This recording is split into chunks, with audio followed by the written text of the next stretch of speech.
Indian Prime Minister Narendra Modi is in Papua New Guinea, where he addressed the Forum of Indo-Pacific Islands Cooperation Summit. He also held bilateral talks with the Prime Minister James Marape today. The Indian Prime Minister arrived in the country on Sunday after attending the G7 summit in Hiroshima, Japan. This is the first time an Indian Prime Minister is visiting Papua New Guinea. Modi is now scheduled to interact with scholars from the Indian Technical and Economic Cooperation Program. He will then depart for Sydney, Australia, where he is scheduled to spend the next 2 days.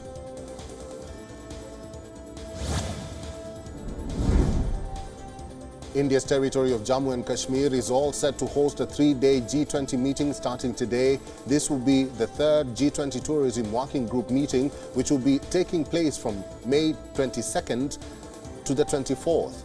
This meeting is set to focus on 5 key aspects related to tourism: green tourism, digitalization, skills, MSMEs and destination management. Film tourism for economic growth and cultural preservation is also on the agenda for the first time, or for the first half of the meeting. The meeting is part of India's efforts to focus on promoting Jammu and Kashmir as a destination for film tourism.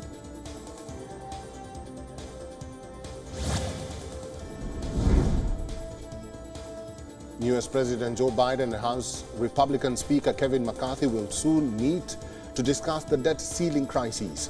This as the president is now back in Washington after attending the G7 summit in Hiroshima, Japan. Joe Biden and Kevin McCarthy reportedly held telephonic conversation regarding the debt crisis before Biden left Hiroshima. Biden needs Republican support to raise the debt ceiling of $31.4 trillion. Speaking to reporters at the U.S. Capitol following Biden's call, McCarthy said there were positive discussions on solving the crisis and that staff-level talks were set to resume later in the day.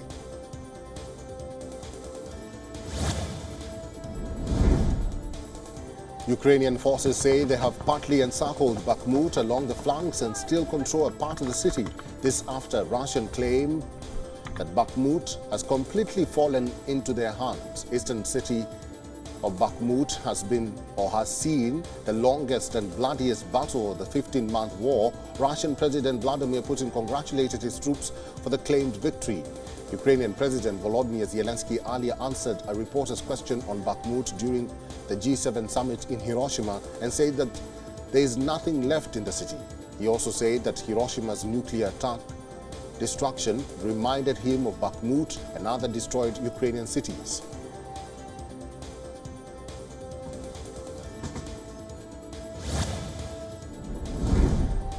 Brazilian President Lula da Silva said during a press briefing in Hiroshima that a meeting with Ukrainian President Volodymyr Zelensky on the sidelines of the G7 summit in Japan did not happen because Zelensky was late. The president called for both Ukraine and Russia to stop the war. He also said that G7 or G20 is not a space to discuss the war, but it is only the United Nations.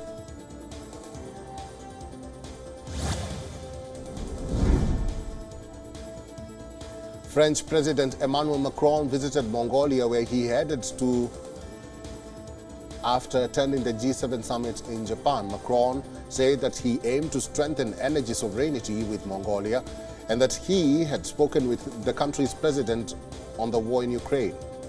The visit is the first of a sitting French president to the country and is aimed at discussing trade and investment as Mongolia seeks to reduce its dependency on Chinese and Russian neighbors.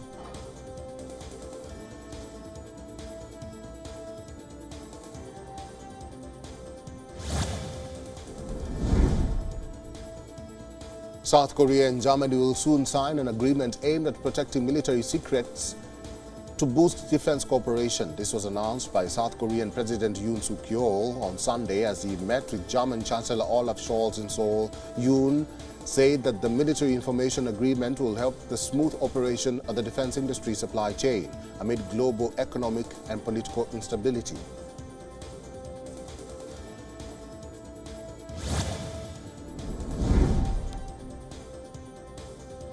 Greece's ruling New Democracy Party stormed to a crushing victory in a parliamentary election on Sunday. However, it fell just short of the threshold needed to form a government on its own.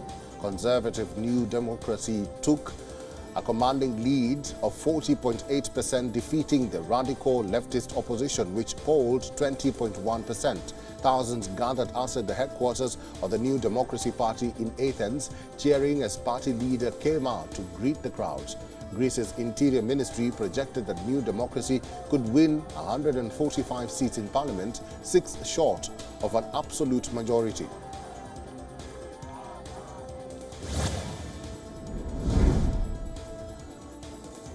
Tens of thousands of Moldovans rallied in the capital to support their pro-Western government's drive towards Europe. Officials have called Russian efforts to destabilize their country as counter-protests taken place or should have taken place in the country. Moldova has repeatedly condemned Moscow's invasion in Ukraine and applied to join the European Union. The country's president has accused Russia of seeking to sabotage its European integration by fueling anti-government protests and even propaganda. Moscow, however, denies meddling in Moldova's affairs.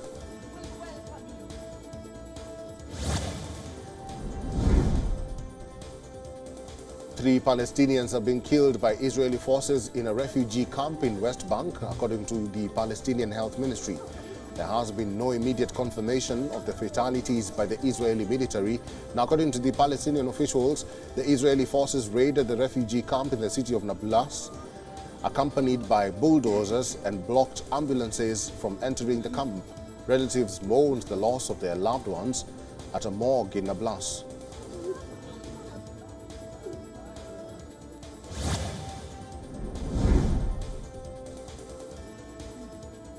At least 12 people died and several were injured in a stampede at a soccer stadium in the capital city of Central American country of El Salvador. Eyewitness video shows emergency officials taking care of collapsed fans on the beach. The venue is one of the largest stadiums in Central America and has an official capacity of more than 44,000 people. The Salvadoran Football Federation has said that it deeply regrets the events that occurred at the stadium during a match.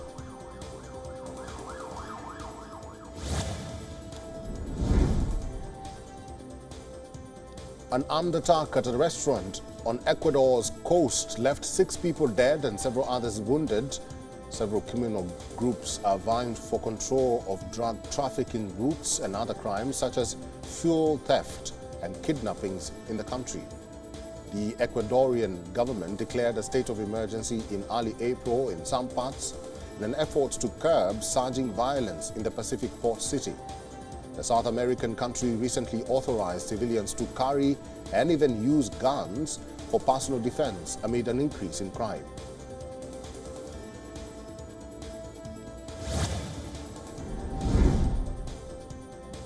The Manila Central Post Office building was badly damaged after a massive fire hit the historical building on Sunday. According to the officials, the blaze has been brought under control by dozens of firefighters. The national landmark was rebuilt in 1946 after it was badly damaged in the Battle of Manila during World War II in 1945.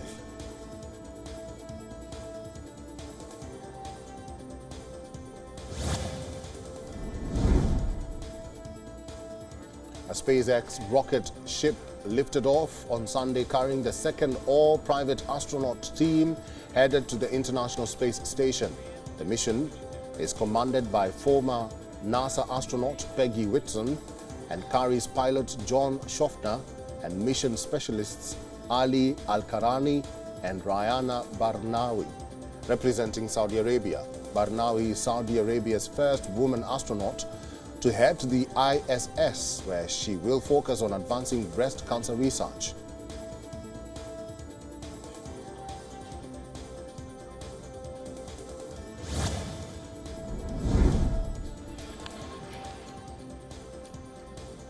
Firefighters in Canadian province of Alberta are responding to a large wildfire in the East Prairie Métis settlement. Authorities hope cooler temperatures and showers forecast for the coming week will help firefighters battle blazes in the oil-rich province. However, storms could complicate the efforts. Over 2,800 firefighters from Canada and the United States were battling about 91 active wildfires on Saturday. The wildfires have triggered air quality alerts in some places.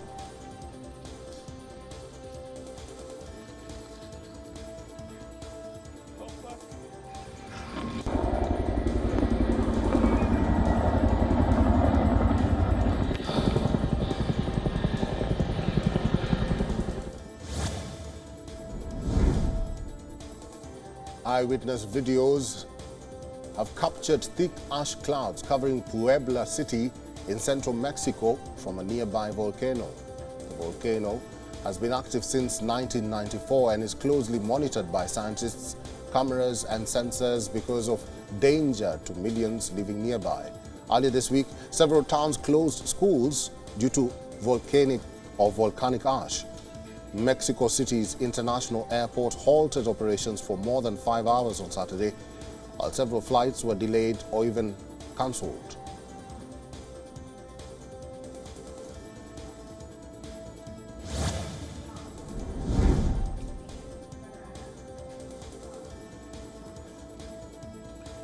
Italy's Prime Minister Giorgia Meloni pledged to support the recovery of flood-hit areas of northern parts of the country. Meloni returned early from G7 summit in Japan to see and to assess the damage firsthand.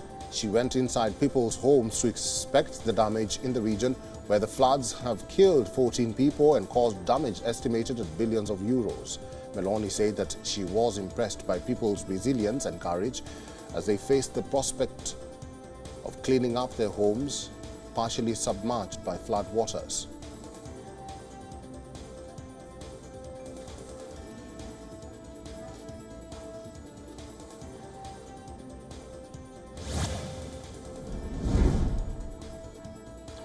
Climate activists in Rome turned the legendary Trevi Fountain waters black on Sunday to protest against government subsidies on fossil fuel. Protesters poured what they said was vegetable charcoal into the fountain at the bottom of the city's Spanish Steps. Police removed the activists from the water in front of a group of Romans and visitors. The group linked to the protests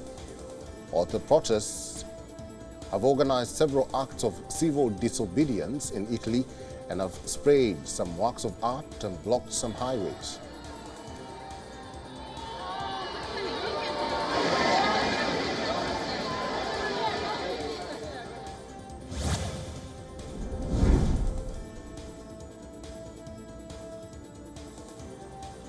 The Indian Meteorological Department has issued a heatwave warning for multiple parts of North India, including New Delhi, the national capital. This is after 4 weather stations in the city reported temperatures crossing 45 degrees Celsius.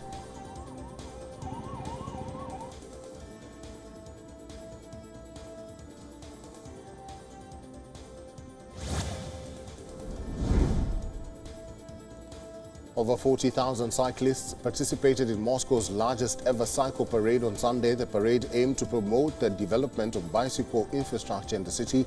The parade served as a platform to raise awareness about sustainable urban mobility and encourage investment in cycling infrastructure.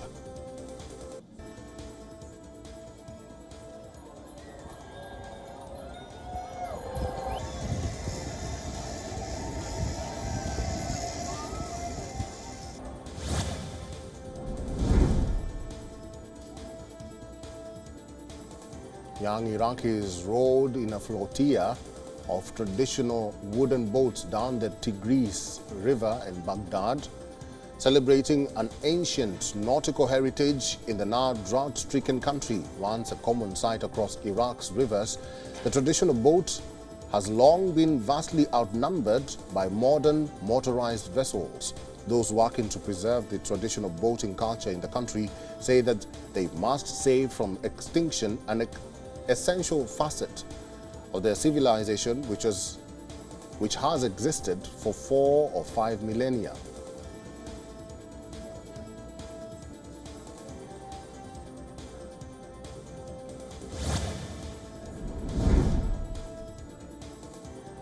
The The tomb of a pre-Columbian Chancay culture leader dating between 1,200 and 1,470 years old has been discovered by a group of archaeologists on the north coast of Lima. The discovery occurred this week at an archaeological site in the province of Huaral, about 75 kilometers north of Lima. The researchers had to carefully dig the earth for 2 months to find the tomb of the important figure of the Chancay culture.